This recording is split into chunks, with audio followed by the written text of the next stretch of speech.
சொல்லாதே பெண்ணே சேலை நெய்வேன் கண்ணே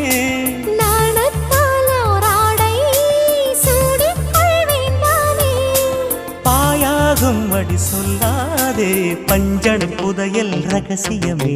சாய்ந்தாடும் சங்கில் துளி பட்டாலும்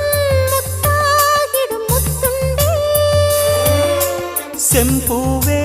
பூவே உன் மேகம் நான் வந்தால் ஒரு வழியுண்டோ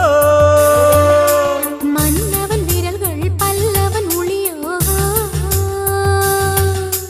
படை கொண்டு நடக்கும் மன்மத சிலையோ இமைகளும் உதடுகள் ஆகுமோ வெட்கத்தின் விடுமுறை ஆயுடின் வரைதானோ செம்பூவே பூவே உன் மேகம்